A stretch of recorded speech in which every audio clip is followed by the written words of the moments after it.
Umaobra sa kanila ang mabuting asal at mabait lang kasi nga mga demonyo sila. Kaya tama yan. Sumigaw lahat ng galit! Lahat ng galit na galit! Ang hindi matatapos ang galit bukas! Ang iparirinig ang galit hanggang hindi makulong ang mga putang ina ang magnanakaw! Hindi tayong pwede magalit lang ngayon. Kailangan hanggang bukas, kailangan sa susunod na linggo, kailangan sa susunod na buwan, hanggang umabot ng ilang taon hanggat hindi sila nauubos. Walang mawawala sa atin kasi ubos na tayo. Kaya ang gagawin natin ngayon ay babawi na tayo. Ikulong ang mga magnanakaw. Para sa akin, hindi nga sapat ang kulong.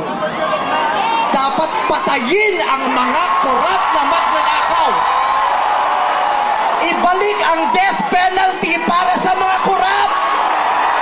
Para patayin ang mga magnanakaw, ikulong pati pamilya nila. Dapat gumawa ng batas ang pamahalaan para ibalik ang death penalty. Pasensya na po, Father. Alam kong ayaw mo ng death penalty. Ipagdasal mo na lang ako. Ibalik ang death penalty para sa magnanakaw dahil ang magnanakaw, ang corrupt na public official, hindi ko natatawag ng public official, ang corrupt na politiko ay higit pa sa mamamatay tao. Ang corrupt na politician ay higit pa sa magnanakaw. Ang corrupt na politician, ang corruption ay higit pa sa terorismo. Ang mga terorista namimili lamang ng lugar at panahon kung kailan aatake. Pero ang mga magnanakaw sa Pilipinas, walang pinipiling araw. Araw-araw nila tayong ninanakawan. At ang inaatake ng mga terorista, yung mga iba ang pananampalataya, iba ang paniniwala, ibang lahi. Pero ang mga korap, kapwa Pilipinong kalahi ang ninakawan. Kaya hindi tayo pwedeng sumuko lang ng ganito. Kaya hinahamon ka namin, Pangulong Bongbong Marcos, kung gusto mong magkaroon ng magandang legasiya, ang pangalan mo, ipakulong mo lahat ng magnanakaw.